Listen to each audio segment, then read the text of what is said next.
Hello मेरे NEET aspirants 2024 NTA ने तुम्हारे लिए मुश्किलें खड़ी कर रखी हैं। कभी सिलेबस को कम कर देते हैं, कभी ज्यादा कर देते हैं। तो ये सिलेबस जो फ्लक्चुएट हो रहा है, बच्चों के माइंड में, बच्चों के सबकॉन्शियस माइंड में एक डर बनता जा रहा है। लेकिन बेटा इस तरह के डर से आप रहो दूर, क्योंकि सिलेबस जो भी एनटीए ने रिलीज किया उसको फॉलो हमें करना पड़ेगा। एक बड़ा चेंज जो उसके अंदर है वो था फ्रॉग, जो कि आज की क्लास के अंदर हम जो हमारी मुश्किल है उसको खत्म करने वाले हैं। फ्रॉग जो टॉपिक है, यानी कि राणा जी को हम यहाँ पे पढ़ने वाले हैं। राणा जी क्यों कह रही हूं? क्योंकि फ्रॉग का साइंटिफिक नेम है राना टिग्रेना। तो राणा जी के बारे में आज जानने वाले हैं कि राणा जी कैसे दिखते हैं, कैसे नहीं है, उसकी बॉडी ऑर्गन्स कैसे हैं, डाइजेस्टिव सिस्टम कैसा है, सर्कुलेटरी सिस्टम कैसा है, रिप्रोडक्टिव सिस्टम कैसा है। तो राणा टिग्रीना जो कि एक नया टॉपिक है एनटीए के अंदर, आज हम वो पढ़ने वाले हैं। चलिए, एनिमल मॉर्फोलॉजी स्ट्रक्चरल ऑर्गेनाइजेशन इन एनिमल्स के अंदर टॉपिक है हमारा राणा टिग्रेना। चलिए, इंट्रोडक्शन की बात करें, जैसा कि मैंने आपको बताया कि राणा जी का साइंटिफिक नेम राना टिग्रेना, यानी कि फ्रॉग का साइंटिफिक नेम है राना टिग्रेना। कौन सी क्लास से आया है? एम्फीबिया से, क्योंकि ये फ्रेश वाटर और लैंड दोनों पे रहने वाला है। ये है पोइकिलोथर्म। पोइकिलोथर्म का मतलब है भाई कोल्ड ब्लडेड, राइट। कॉमियोफ्लेग अपनी बॉडी के कलर जो है वो चेंज कर सकता है, ताकि ये अपने शिकार से, मतलब जो इसको शिकार करने आया है उससे छिप सके। अंडरगो एस्टाइवेशन, बेटे ज्यादा गर्मी होगी तो भी फ्रॉक्स हो जाएगा, ज्यादा ठंड होगी तो भी फ्रॉक्स हो जाएगा। तो it will go under aestivation and hibernation. Aestivation का मतलब है समर स्लीप और हाइबरनेशन का मतलब है विंटर स्लीप। ये बेटा कभी भी पानी पिएगा नहीं। देखो, पानी के अंदर रह रहा है लेकिन पानी को पीता नहीं है। It will always absorb the water through its skin. So ये पानी पीता नहीं है, एब्सॉर्ब करता है स्किन के थ्रू। इकोनॉमिक इंपॉर्टेंस भी है भाई इसके, क्योंकि ये हमारी फसलों को बचाता है इंसेक्ट्स को खा के। तो हमने क्या लिखा? It is beneficial to mankind as they eat insects, और हमारी फसल यानी कि क्रॉप को बचाएगा।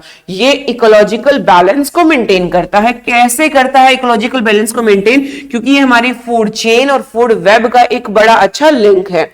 बहुत सारी कंट्रीज के अंदर इसकी जो हाइंड लिम्ब है, जो मस्कुलर हाइंड लिम्स है, उसको बड़े स्वाद के साथ लोग खाते हैं। तो हमने क्या लिखा? Muscular legs are used as foods in some countries. चलिए आगे बढ़ते हैं। ये हो गया हमारा फ्रॉग का इंट्रोडक्शन। फ्रॉग दिखता कैसा है, हैबिट क्या है उसकी, इकोनॉमिक इंपॉर्टेंस क्या है। उसके बाद हम बात करने वाले हैं मॉर्फोलॉजी के बारे में। तो मॉर्फो की जब हम बात करें तो भाई मॉर्फो के अंदर मतलब एक्सटर्नल स्ट्रक्चर की हम बात करें, फ्रॉग को हम ध्यान से देखें तो उसकी डोर्सल साइड में देखें डार्क ग्रीन कलर का है, जिसके अंदर आपको स्पॉट्स दिखाई दे रहे हैं फ्रॉग के अंदर। आप इसकी वेंट्रल साइड देखें तो पेल येलो कलर की है। बिल्कुल वही चीजें मैंने यहाँ पे प्रेजेंटेशन के अंदर तैयार की हैं। क्या लिखा हमने यहाँ पे? Olive green with dark irregular spot from the dorsal side. Ventral side को हमने देखा यहाँ पे तो हमें दिखा पेल येलो। बॉडी डिवीजन, इसके पास हेड है, ट्रंक है, नेक है, बट भाई टेल नहीं है, पूंछ नहीं है फ्रॉग की, राइट। नेक्स्ट, लिम्स की हम बात करें। लिम्स जो है हेल्प कर रहे हैं इसको तैरने में, यानी कि स्विमिंग में, क्योंकि पानी में भी रहता है, वॉक करने में, लीप करने में, कूदने में, और गड्ढा खोदने में, क्योंकि इसको करना है एस्टाइवेशन। समर स्लीप, विंटर स्लीप के लिए गड्ढा खोद के सो जाता है आराम से। देखो, फोरलिम्स और हाइंड लिम्स को मैंने यहां पर एक डिफरेंशिएट यहां पे तैयार किया है। फोरलिम्स के अंदर देखें, यानी कि फोरलिम्स क्या होती है बच्चे? फोरलिम्स होती है ये वाली। इसके अंदर आपको जो डिजिट्स दिखाई देंगी, यानी कि फिंगर्स दिखाई देंगी, दैट विल बी ओनली 4। लेकिन हाइंड लिम्ब को यदि आप देखोगे एक फ्रॉग को पकड़ के अच्छे से, तो आपको मिलेंगी 5 हाइंड लिम्स, राइट। छोटी छोटी उंगलियां हैं, लेकिन पैरों में थोड़ी सी लार्ज रहती हैं, ज्यादा मस्कुलर रहती हैं। ये जो एरिया आप देख रहे हो मस्कुलर लिम्ब का, इसी को बहुत सारी कंट्रीज में एज अ फूड कंज्यूम किया जाता है। ध्यान से देखेंगे, फोर लिम्स जो हैं उसमें जाल प्रेजेंट नहीं होता, इनमें जो है जाल प्रेजेंट नहीं है, वेब प्रेजेंट नहीं है। लेकिन जब आप फ्रॉग के हाइंड लिम्ब देखेंगे तो उसमें आपको वेब जो है वो यहां पे नजर आएगा। सो it is having web, no, and here the web is present and it is for swimming. Clear? तो ये तो हो गए बेचारे के लिम्स। उसके बाद हम बात करेंगे, ये शो करता है सेक्सुअल डायमॉर्फिज्म। सेक्सुअल डायमॉर्फिज्म का मतलब है मेल और फीमेल फ्रॉग अलग अलग होते हैं, और बाहर से ही आपको देख के पता लग जाएगा कि ये मेल फ्रॉग है और ये फीमेल फ्रॉग है। चलिए कैसे? कॉप्युलेटरी पैड मेल में प्रेजेंट है, फीमेल में एब्सेंट रहता है। फर्स्ट डिजिट ऑफ फोरलिम्ब, जो पहली छोटी सी उंगली होगी फोरलिम्ब की, वही उसका कॉप्युलेटरी पैड है, यानी कि कॉप्युलेशन में वो उसको हेल्प कराने वाला है। नेक्स्ट हम बात करें, वोकल सैक मेल के प्रोमिनेंट होते हैं, जो आपको टर टर की आवाज एक फ्रॉग की सुनाई देती है, बहुत ज्यादा एक आवाज जो सुनाई देती है वो मेल फ्रॉग की होती है। फीमेल फ्रॉग की वॉइस प्रोमिनेंट यहाँ पे नहीं होती। और वॉइस प्रोमिनेंट क्यों है? ताकि अपनी फीमेल पार्टनर को वो ब्रीडिंग के लिए बुला सके। चलिए ये हो गया इसका मॉर्फोलॉजी। जिस भी बच्चे को कोई डाउट रहे तो वो कमेंट बॉक्स में लिख सकता है। नेक्स्ट टॉपिक हम क्या स्टार्ट करें, कौन से टॉपिक में डिफिकल्टी आ रही है, या ये सेम प्रेजेंटेशन किसी बच्चे को चाहिए तो वो भी मिल जाएगी, नोट्स प्रोवाइडेड कर देंगे हम। जो भी दिक्कत आ रही है भाई पढ़ लो, तुम नीट 24 को क्रैक करो, राइट? वही तुम्हारा भी एम है और हमारा भी एम है। नेक्स्ट हम बात करें एनाटॉमी। एनाटॉमी की हम बात करें तो हम पढ़ेंगे डाइजेस्टिव सिस्टम। डाइजेस्टिव सिस्टम कुछ कुछ चीजें हमारी बॉडी की तरह ही हैं, देखते हैं कैसे। चलिए कुछ डिफरेंसेस भी हैं, उनको भी हम यहां देखेंगे। डाइजेस्टिव सिस्टम के अंदर जैसा कि 10th क्लास से हमें पढ़ाया आता रहा है, उससे भी पहले पढ़ाते आ रहे हैं टीचर्स, एलिमेंट्री कैनाल जो कि एक लॉन्ग ट्यूब रहती है, जो माउथ से स्टार्ट होती है, एनएस पे खत्म होती है। फ्रॉग के अंदर क्योंकि हाइयर ऑर्गेनिज्म है, हाइयर एनिमल है, इसके अंदर भी कंप्लीट एलिमेंट्री कैनाल है, यानी कि माउथ भी होगा और एनएस भी प्रेजेंट होगा। तो एलिमेंट्री कैनाल प्रेजेंट है, शॉर्ट है क्योंकि फ्रॉग रहते हैं कार्निवोरस। और यहां से हमें पता लगा कि हर्बीवोरस के अंदर लॉन्ग एलिमेंट्री कैनाल रहेगी, लेकिन जो कार्निवोरस रहते हैं उसमें शॉर्ट एलिमेंट्री कैनाल मिलती है। डाइजेस्टिव ग्लैंड के नाम पे प्रेजेंट है लीवर एंड पेनक्रियाज। चलिए अब ये डाइजेशन अपना कैसे करेगा, न्यूट्रिशन कैसे करेगा, आज वो हम देख लेते हैं। चलिए फूड जो है वो एक फ्रॉग कैप्चर करेगा अपनी बाई लोब्ड टंग के साथ। हमारी टंग में एक ही लोब है, लेकिन जो फ्रॉग होता है उसकी बाई लोब्ड यानी कि 2 लोब्स टंग में प्रेजेंट होती है। फूड जो है डाइजेशन कैसे होगा, देखो वही सेम आपको पढ़ाते आ रहे हैं टीचर्स कि स्टमक के अंदर प्रेजेंट होता है HCl, वही यहां पर प्रेजेंट है। गैस्ट्रिक जूसेस यहां प्रेजेंट है। गैस्ट्रिक मतलब स्टमक की बात कर रहे हैं तो स्टमक के अंदर गैस्ट्रिक जूसेस है जो कि इसको डाइजेस्ट करना स्टार्ट करेंगे और इसको हम बोलेंगे chyme. Clear? Bile, liver present है तो बाइल जूस है। इमल्सिफाइज फैट, फैट को तोड़ेगा, इमल्सिफिकेशन करेगा, छोटे छोटे लॉब्यूल्स में तोड़ देगा। पेनक्रियाटिक जूस बाकी का डाइजेशन कर देगा। तो pancreatic juice through common bile duct, एक बाइल डक्ट है common bile duct. Common bile duct इसको क्यों बोला, क्योंकि बेटा ये पेनक्रियाज का जूस भी ले आएगा और किसका ले आएगा, हमारे लीवर का भी। तो कॉमन डक्ट जो है वो इंटेस्टाइन में जाएंगी और डाइजेस्ट करेंगी कार्बोहाइड्रेट्स को और प्रोटीन्स को। क्लियर?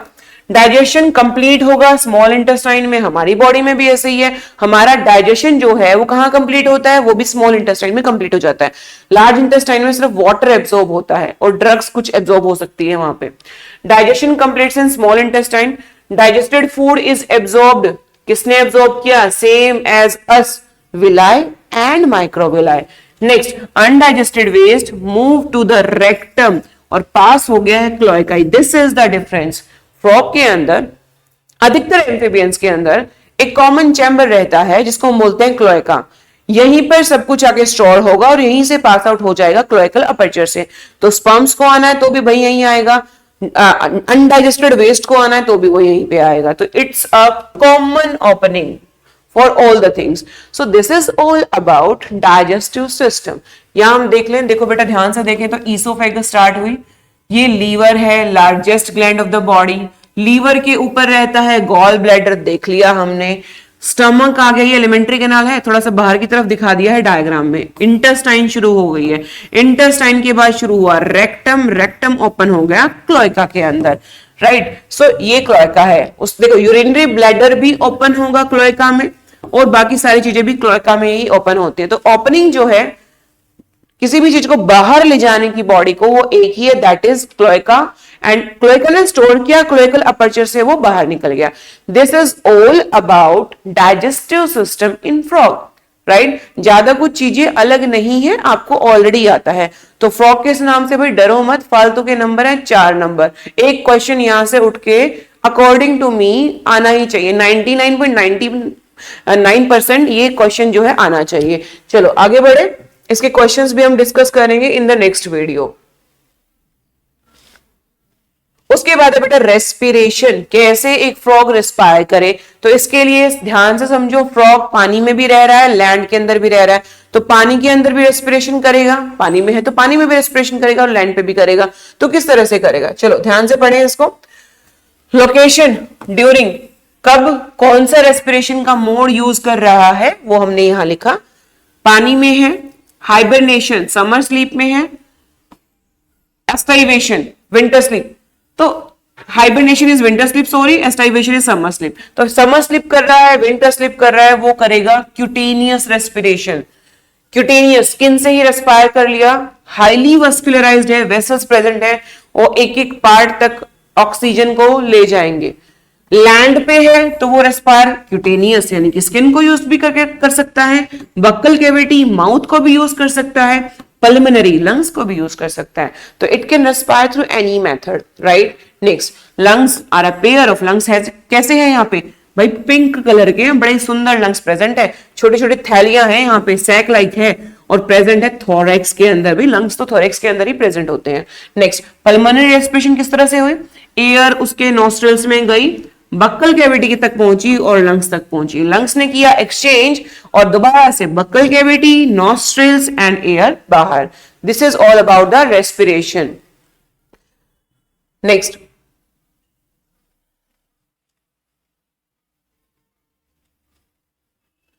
सर्कुलेटरी सिस्टम, सर्कुलेशन कैसा होगा। देखो बेटा, एम्फीबियंस के अंदर प्रेजेंट होता है closed type circulation with single circulation. Single circulation यहां पे प्रेजेंट होगा। चलिए पढ़ते हैं इसको। सिंगल सर्कुलेशन यहां पे देखा गया, 3 चैम्बर्ड हार्ट, 2 आर्टरिया प्रेजेंट है, एक वेंट्रिकल प्रेजेंट है। 3 चैम्बर्ड हार्ट यहां पे देखा जाता है, चाहे एम्फीबिया हो चाहे रेप्टाइल्स हो, दोनों के अंदर 3 चैम्बर्ड हार्ट देखा जाता है। लेकिन रेप्टाइल में रह जाती है एक एक्सेप्शन, दैट इज क्रोकोडाइल। चलिए आगे बढ़े। हार्ट जो है that is covered by pericardium. भाई पेरिकार्डियम एक लेयर है, उसके अंदर पेरिकार्डियल फ्लूइड प्रेजेंट होता है। ध्यान से देखेंगे, जो राइट आर्ट्रियम है, देखो 3 चैम्बर है, 2 आर्टरिया है और वेंट्रिकल रह जाएगा एक, राइट। राइट आर्ट्रियम के पास यहां पे एक ओपनिंग होती है जिसको हम बोलेंगे यहां पे साइनस वेनोसस। ध्यान से समझो, राइट पार्ट ऑफ हार्ट में ब्लड आता है डीऑक्सीजनेटेड। डीऑक्सीजनेटेड मतलब वेन्स के थ्रू, वेना कावा के थ्रू आएगा। यहाँ पे एक बड़ी सी ओपनिंग प्रेजेंट है ताकि सभी बॉडी पार्ट्स का ब्लड यहाँ पे आ सके। इस ट्रायंगुलर ओपनिंग को, कुछ इस तरह से ये ओपनिंग होती है, इस ट्रायंगुलर ओपनिंग को हम बोलते हैं साइनस वेनोसस। नीट की तैयारी कर रहे हो तो इसको कर लो स्टार यहाँ पे, ये इंपॉर्टेंट है। Ventricles opens into a sac like structure. Ventricle जो है एक छोटी सी थैली की जैसे यहाँ पे ओपन होता है, इसको बोलते हैं कोनस आर्ट्रियोसस। ये वेंट्रल साइड पे प्रेजेंट है, राइट, वेंट्रल यानी कि आगे की तरफ प्रेजेंट है। क्लियर। सो राइट आर्ट्रियम में प्रेजेंट है भाई साइनस वेनोसस, और वेंट्रिकल के साइड प्रेजेंट है हमारा कोनस आर्ट्रियोसस। तो कोनस आर्ट्रियोसस वेंट्रल साइड से चला जाएगा। ध्यान से समझेंगे हम इसको। ऊपर वाले 2 चैम्बर आर्ट्रियम, नीचे वाला है हमारा वेंट्रिकल। तो आर्ट्रियम जो है वो ओपन ट्रायंगुलर शेप यहां पे ओपन हो रही है, ओपन है यहां से sinus venosus. Ventricle opens into a sac like. Ventricle जो है ये ओपन होगा एक सैक लाइक स्ट्रक्चर में, जिसको हमने क्या बोला, कोनस आर्ट्रियोसस। तो यहां से ब्लड जाएगा कोनस आर्ट्रियोसस में। क्लियर। नेक्स्ट देखो, एक होता है हिपैटिक पोर्टल सिस्टम, एक होता है रेनल पोर्टल सिस्टम। ध्यान से समझेंगे क्या होता है। एक्चुअली बॉडी पार्ट से हार्ट में ब्लड जाता है, हार्ट से लंग्स में जाता है, लंग्स से फिर हार्ट्स में आता है, और फिर हमारा बॉडी पार्ट्स में जाता है, राइट। बट यहाँ पे है सिंगल सर्कुलेशन। क्या है, सिंगल सर्कुलेशन। तो अदरवाइज तो पहले हार्ट में ब्लड जाना चाहिए, फिर बॉडी पार्ट्स में जाता है। पहले हार्ट में फिर बॉडी पार्ट्स में, ऑक्सीजनेटेड होने के बाद। डीऑक्सीजनेटेड हार्ट में गया, फिर बॉडी पार्ट्स में गया। That is the circulatory system in side the frog. लेकिन कुछ ऑर्गन्स हमारे ऐसे होते हैं जो ऑर्गन से पहले ऑर्गन में ब्लड जाएगा, फिर ऑर्गन से ब्लड हार्ट में ब्लड जाएगा, राइट। तो क्या हुआ, लीवर, इंटेस्टाइन, इंटेस्टाइन पहले ब्लड देती है लीवर को, ना कि हार्ट को। अदरवाइज हर बॉडी पार्ट पहले हार्ट तक ब्लड लेके जाता है, लेकिन यहाँ पे क्या हुआ, बॉडी पार्ट से बॉडी पार्ट में ब्लड आ रहा है और कहां पे जा रहा है, लीवर में जा रहा है। तो हमने इसको नाम दे दिया हेपेटिक पोर्टल सिस्टम। इसी तरह से कुछ हमारे लोअर बॉडी पार्ट्स यानी कि फ्रॉग के जो लोअर बॉडी पार्ट्स हैं वो किडनीज तक ब्लड लेके जा रहे हैं, इसको बोलते हैं renal portal system, right. Kidney से वर्ड ले लिया रेनल पोर्टल सिस्टम और इसको बोलते हैं हमने हेपेटिक पोर्टल सिस्टम। चलिए, ब्लड कैसा है भाई फ्रॉग के अंदर, न्यूक्लिएटेड आरबीसी है, न्यूक्लियस प्रेजेंट है, ये बात ध्यान देना। ह्यूमंस में मैच्योर आरबीसी में न्यूक्लियस प्रेजेंट नहीं होता। राइथ्रोसाइट्स कंटेनिंग हीमोग्लोबिन, हीमोग्लोबिन प्रेजेंट है जैसे हमारी बॉडी के अंदर है। डब्ल्यूबीसी यानी कि ल्यूकोसाइट्स हैं, प्लेटलेट्स प्रेजेंट यहां पर होते हैं। लिम्फेटिक सिस्टम की बात करें, लिम्फ प्रेजेंट है, लेकिन देखो जैसे ब्लड में बहुत सारी आरबीसी प्रोटीन्स प्रेजेंट होते हैं लेकिन लिम्फ में प्रेजेंट नहीं होते, इसीलिए इसका कलर जो है वो रेड नहीं होता। लिम्फ चैनल्स प्रेजेंट है, लिम्फ नोड्स प्रेजेंट है। So this is all about the circulatory system. So in this video we have covered digestive system, respiratory system, circulatory system. Along with that we have done with the morphology. In the next video we will discuss some other system of Rana tigrina.